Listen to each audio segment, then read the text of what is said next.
The tank cruiser Mk2 or A15 Crusader was one of the primary British cruiser tanks during the early part of the Second World War. Over 5,000 tanks were manufactured and they made important contributions to the British victories during the North African Campaign. The Crusader tank would not see active service beyond Africa, but the chassis of the tank was modified to create anti-aircraft, fire support, observation, communication, bulldozer and recovery vehicle variants. The first variation, Crusader I tank, entered service in 1941, and though manoeuvrable, it was relatively lightly armored and was underarmed. Improved armor thickness to 49 mm marked out the Crusader II variant. The main armament for the Crusader Mark I and IIs was an ordnance QF 2-pounder main gun, but the Crusader III was fitted with an ordnance QF 6-pounder main gun. This variant was more than a match for the mid-generation German Panzer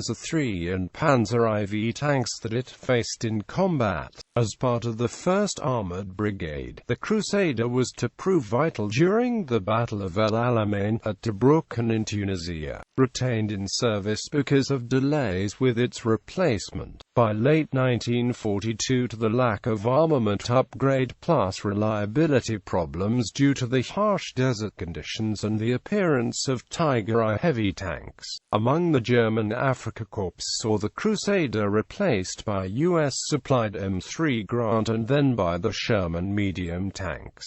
Design and development. In 1938, Nuffield Mechanizations and Aero Limited produced their A16 design for a heavy cruiser tank based on Christie suspension. Looking for a lighter and cheaper tank to build, the General Staff requested alternatives. To this end, the A15 Mk3 cruiser tank, which would enter service as the tank cruiser Mk2 was designed. Nuffield was, in 1939, offered the opportunity to take part in the production of the Covenanter. Nuffield, however, preferred to work on its own version of the A13, though it still provided design work for the Covenanter's turret. This new tank was adopted as tank cruiser Mk2 Crusader, under General Staff Specification A15.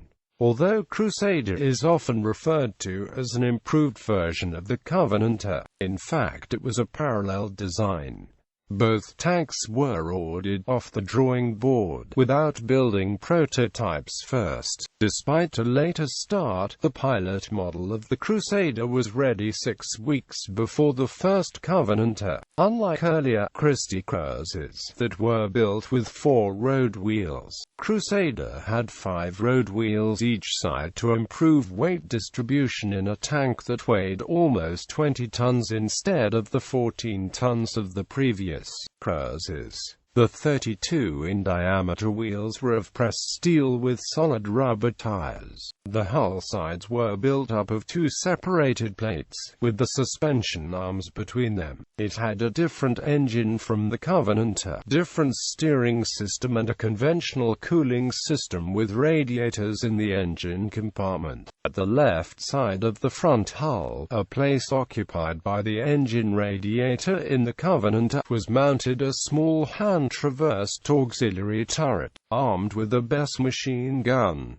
The auxiliary turret was awkward to use and was often removed in the field or remained unoccupied. Both the A13 Mk3 and the A15 designs used the same main turret. The turret was polygonal, with sides that sloped out then in again, to give maximum space on the limited turret ring diameter. Early production vehicles had a semi-internal cast gun mantlet, which was quickly replaced in production by a better protected larger cast mantlet with 3 vertical slits for the main gun, a coaxial BES machine gun and for the sighting telescope. There was no cupola for the commander, who instead had a flat hatch with the periscope mounted through it. The main armament, as in other British tanks of the period, was balanced so that the gunner could control its elevation through padded shaft against his right shoulder rather than using a geared mechanism. This fitted well with the British doctrine of firing accurately on the move. When it was understood that there would be delays in the introduction of successor heavy cruiser tanks, the Crusader was adapted with a 6-pounder gun. Service history: North Africa. With the Axis forces in North Africa having pushed the British back to the Egyptian border and the remaining British armour being a mixed force of older tanks with a few Matilda infantry tanks, tanks were hurriedly shipped via the Mediterranean, arriving on the 12th of May 1941. There were sufficient Crusaders to equip the 6th Royal Tank Regiment, which with the 2nd Royal Tank Regiment formed the 7th Armoured Brigade. The rest of the tanks were Matildas for the 4th Armoured Brigade, giving the 7th Armoured Division only 4 tank regiments. Although there was pressure from London for the reconstituted Desert Rats to go into action, outfitting for the desert and training delayed the first use until Operation Battleaxe, an attempt to relieve the siege of Tobruk in June. As the brigade swept round the flank, the Crusaders were caught by concealed anti-tank guns and lost 11 tanks. The 6th RTR lost further tanks to action and defects in the fighting withdrawal during the next 2 days. The 7th Brigade was re-equipped with further Crusaders, but as the brigade had been expanded by the addition of 7th Hussars, they were not sufficient to replace the older cruiser tanks.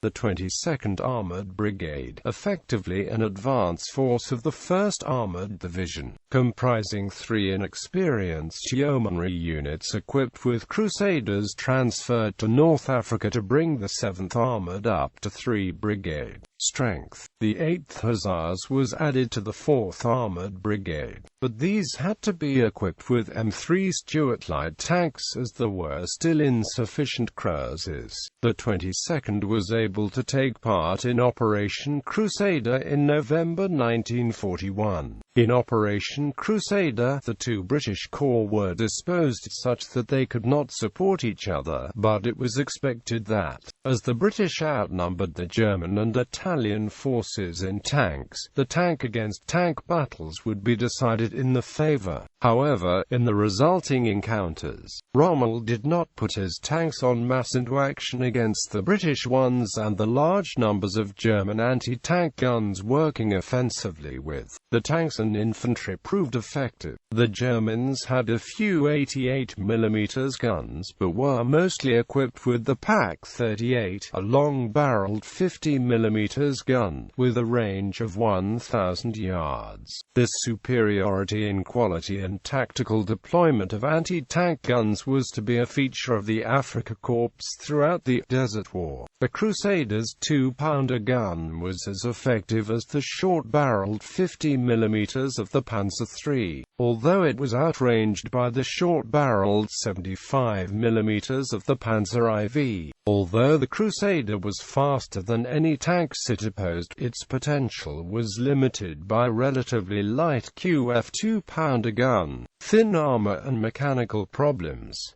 A particular tactical limitation was the lack of a high explosive shell for the main armament. Axis tank forces developed an extremely effective method of dealing with attacking tank forces by retiring behind a screen of concealed anti-tank guns. The pursuing tanks could then be engaged by the artillery, with the German anti-tank guns out of range of the tank's machine guns and without a high explosive shell to return fire. The tanks were left with the equally unpalatable options of withdrawing under fire or trying to overrun the gun screen. The Crusader proved prone to brew up when hit, a problem that was identified as due to the ammunition being ignited by hot metal penetrating the unprotected racks. The angled underside of the turret created shock traps that acted as a lever for lifting the turret from its mounting when struck by a shell. The Crusader proved unreliable in the desert.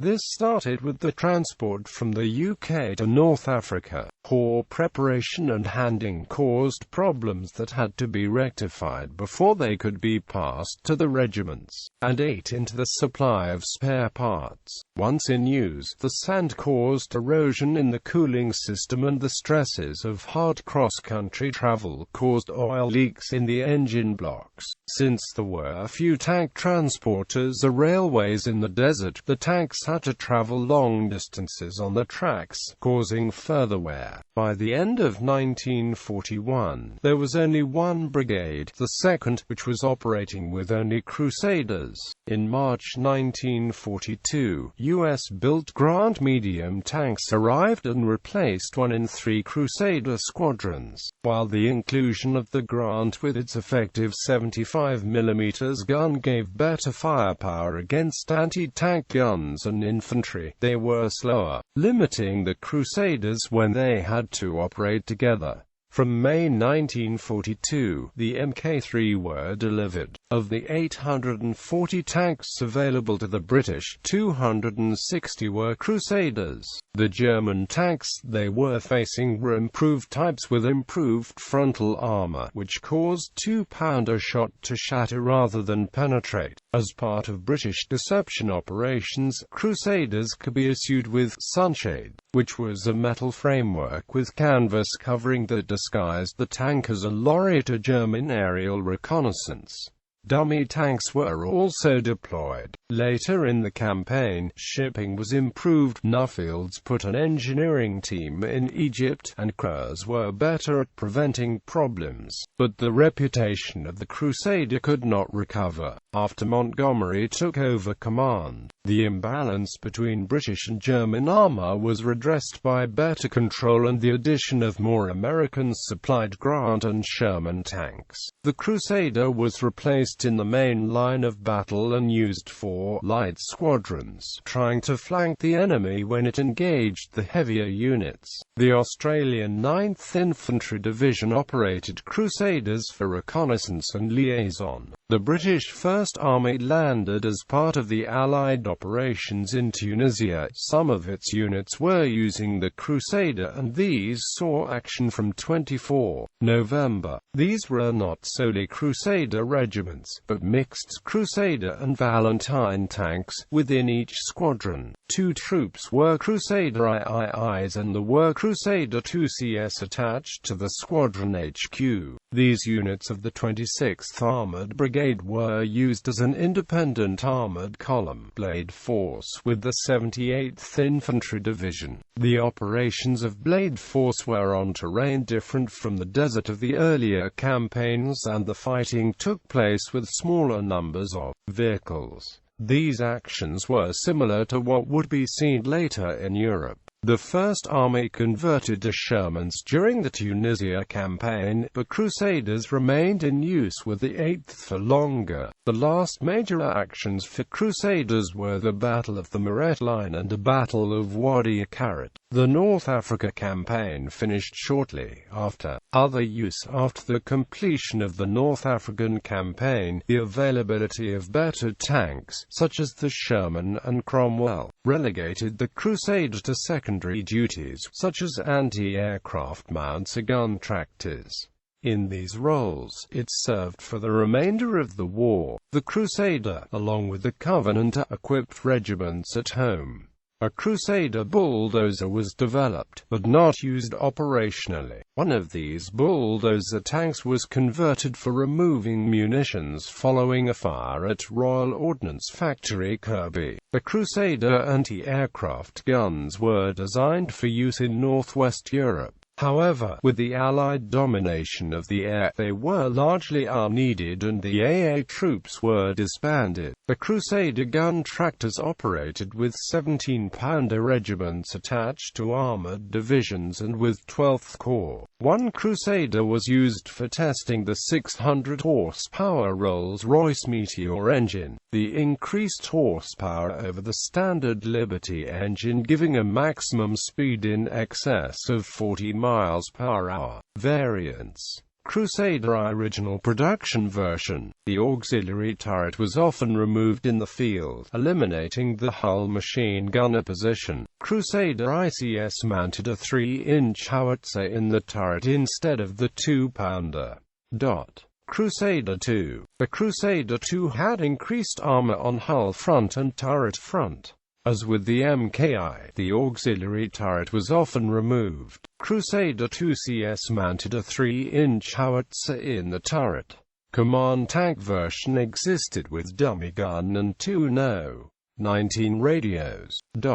Crusader III. Due to delays with the Crusader Mark VII Cavalier and the need for Crusader tanks, the Crusader was upgunned with the 6-pounder, the first British tank to mount this gun. Design work for a new turret started in March 1941, but Nuffield was not involved until late in the year, when they adapted the existing turret with a new mantlet and hatch. The turret also received an extractor fan to clear fumes from the firing of the gun. The larger gun restricted turret space, so the crew was reduced to 3, with the commander also acting as gun loader. The loader was already the wireless operator. The auxiliary turret space was given over to ammunition stowage. The Crusader III first saw action, with about 100 participating, at the Second Battle of El Alamein in October 1942. Observation post. This was a tank converted to a mobile armored observation post for direction of artillery. The turret was fixed in place, the gun was removed and a dummy barrel fitted to give it the same outward appearance of a regular tank. With no requirement for ammunition, the interior was given over to the radios, 2 No.19 radios and number 18 radio, map boards and related equipment. The Royal Artillery could then operate the op tank up front among the fighting units, directing artillery fire in the support. Crusader III. AAMKI. The 6-pounder was replaced with a Bofors 40mm anti-aircraft gun with an autoloader and powered mounting in an open-topped turret. A crew numbered 4: gun commander, gun layer, loader, and driver. However, those Crusader III. AAMKI used in NW Europe from D-Day on did not have the turret, but a 40mm Bofors gun mounted directly on the hull top with its standard shield. Crusader III. Mk2 Mk3. A Crusader armed with twin Olicon 20mm guns for anti-aircraft use in a single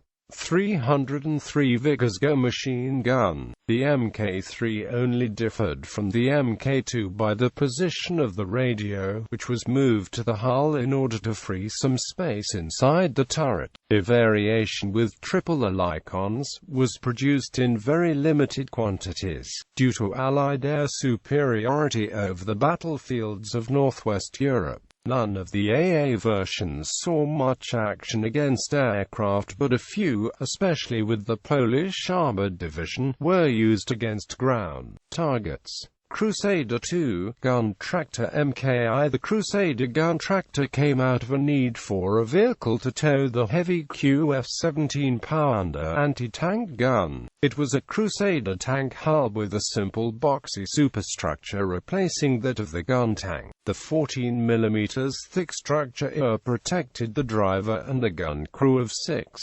The tractor also carried ammunition on the rear and within the crew area. Although nearly as heavy as the gun tank, it was still capable of high speed and was officially limited to 27 miles per hour. This was still hard on the towed 17-pounder guns. They were used in northwest Europe from the Normandy landings of 1944 to the end of the war in 1945. One such unit was the 86th Anti-Tank Gun Regiment, Royal Artillery, part of 12th Corps. In the 86th, the Crusader gun tractor replaced earlier Morrissey 8-gun tractors in 2 out of the 4 batteries. Unit veterans reported that the Crusader was popular with the crews and were often driven by former Armored Corps drivers seconded to the Royal Artillery because of the driving experience.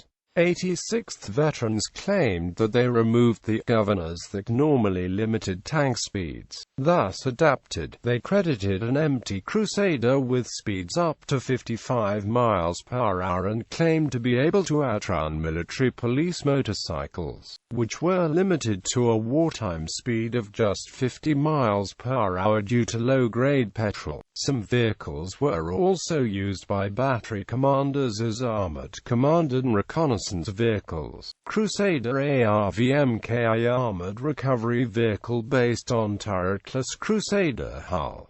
One prototype was built in 1942. Crusader self-propelled guns. A post-war modification was built, probably for testing purposes only, with a 5.5-inch medium gun installed at the front of the vehicle, facing back. Some Crusader gun tractors sold after the war to Argentina were converted to self-propelled guns, with French 75mm or 105mm gun installed in a large boxy superstructure. Additional equipment: anti-mine roller attachment Mk2 a mine-clearing device consisting of 4 heavy rollers suspended from a frame. Weight of the rollers could be increased by filling them with water, sand, etc. Flotation kit consisting of 2 pontoons attached to hull sides, special blades attached to tracks to propel the vehicle in water, and a cowl over engine air intakes and cooling louvers. Operators: Australia 1 Squadron of the 9th Division Cavalry Regiment, North Africa. At least one Crusader was trialled in Australia by the 1st Armoured Division. Argentina, converted gun tractors. Canada, Free French Forces. Italy, Littorio Armoured Division. Germany, captured vehicles used in the 15th Panzer Division, designated Crusader Panzerkampfwagen Mk2 746. Netherlands, Poland, training in the UK. South Africa, United Kingdom. Surviving vehicles. Around 21 tanks survive in various degrees of preservation, ranging from running condition museum vehicles to wrecks. 8 survive in various collections in South Africa. Notable examples include the Crusader III in running condition at the Tank Museum in the United Kingdom. The Musée des Blindés in France preserves a Mk3 anti-aircraft Crusader, and the Overloon War Museum in the Netherlands owns a gun tractor variant.